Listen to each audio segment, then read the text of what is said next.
Hello అండి, నమస్తే. నేను మీ కీర్తి. ఈరోజైతే నేను మీ ముందుకి అలసందుల దోశతో వచ్చేసానండి. అలసందులతో గుగ్గుళ్ళు, వడలే కాదండి, చక్కగా ఇలా దోశలు కూడా వేసుకొని మన బ్రేక్ఫాస్ట్ని లేదా డిన్నర్ని ఎండ్ చేయొచ్చు.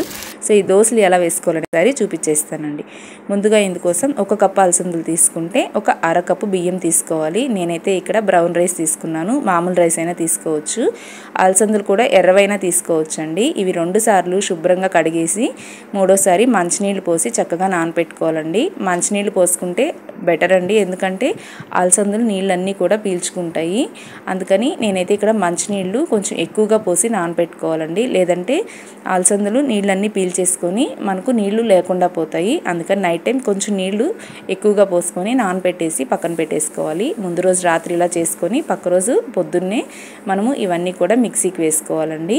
మినిమం టైం లేకుంటే 6 నుంచి 8 గంటల పాటు నానితే సరిపోతుంది. కొంచెం కొంచెంగా నీళ్లు వేసుకుంటూ ఈ పిండి అంతా కూడా ఈ విధంగా మెత్తగా పిండి చేసి ఈ విధంగా ఒక బౌల్లోకి వేసుకోవాలి. మరొకసారి కూడా మిగిలిన అలసందులన్నీ ఈ విధంగా మెత్తగా గ్రైండ్ చేసి దీనిలోకి వేసేసుకోవాలండి.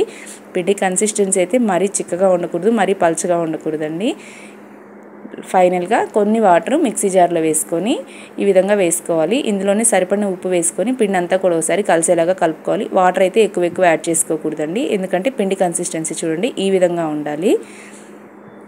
మనకు వాటర్ అయితే ఎక్కువ పట్టవు, కొంచెమే పడతాయి. సో దోసకైతే పిండి రెడీ అయిపోయిందండి. ఇందులో కాంబినేషన్గా మనకు ఎర్రకారం అయితే చాలా బాగుంటుంది. ఒక 3 మీడియం సైజ్ ఉల్లిపాయలు, 7-8 వెల్లుల్లి, ఒక చిన్న గోలీ అంత చింతపండు, 1 టేబుల్ స్పూన్ జీలకర్ర, 1 టేబుల్ స్పూన్ ధనియాలు, 1.5 టేబుల్ స్పూన్ కారము. మనం దీని బదులు మిరపకాయలైనా వేసుకోవచ్చు అండి. నానబెట్టి ఒక 5-6 ఎండుమిరపకాయలైనా వేసుకోవచ్చు. దీనిలోకి సరిపడిన ఉప్పు వేసుకొని నీళ్ళు ఏమి వేయకుండా ఈ విధంగా మనము మెత్తగా పేస్ట్ చేసేసుకోవాలండి. ఈ ఎర్రకారము మనం దోశ మీద పూసుకోవాలనుకుంటే పచ్చిదే సరిపోతుందండి, బట్ మనం నంచుకొని పక్కన సైడ్గా తినాలనుకుంటే ఇందులోకి కొంచెం మనం తిరగమాత పెట్టుకోవాలి. ఇందుకోసం 1 టేబుల్ స్పూన్ నూనె వేసుకొని ఇది కొంచెం కాగిన తర్వాత ఆవాలు, మినపప్పు, కాస్త కరివేపాకు, మీకు కావాలంటే పచ్చెనపప్పు అయినా యాడ్ చేసుకోవచ్చండి. ఇవన్నీ కూడా కాస్త చిటపటమన్న తర్వాత ఇందులోకి ఎర్రకారం అంతా వేసేసి మనము ఒక 2 to 3 మినిట్స్ ఉండించుకుంటే సరిపోతుందండి.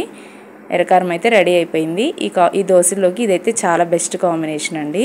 తర్వాత మనము ఈ విధంగా ఒక దోశ పాన్ పెట్టేసుకొని ఫస్ట్ కొంచెం ఆయిల్తో గ్రీస్ చేసుకొని తర్వాత మనము దోశ అనేది స్ప్రెడ్ చేసుకోవాలండి. ఎంత పలచగా కావాలంటే అంత పలచగా వస్తుందండి. ఈ దోశలు నాన్ స్టిక్ పెనం మీద కూడా చాలా బాగా వస్తాయి.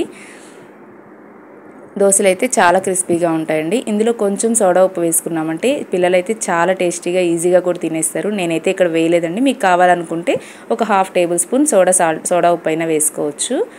అండ్ ఈ దోశల కోసం అయితే మనం పిండిని పులవబెట్టాల్సిన అవసరం లేదండి. అప్పటికప్పుడు నైట్ నానబెట్టుకొని పొద్దున్నే ఈ విధంగా చక్కగా దోశలు వేసేసుకోవచ్చు. చూడండి ఎంత చక్కగా కలరింగ్ కానీ క్రిస్పీగా చాలా బాగా వస్తాయి. మీకు అసలు బియ్యం వేసుకోవడం ఇష్టం లేకుంటే ప్లెయిన్గా అలసందులు కూడా వేసుకొని ఇలా దోశలు వేసేసుకోవచ్చండి. అలా వేసుకుంటే మనకు దోశలు అయితే సాఫ్ట్గా ఉంటాయి, క్రిస్పీగా ఉండవు. క్రిస్పీనెస్ కోసమే నేను బియ్యం వేసాను.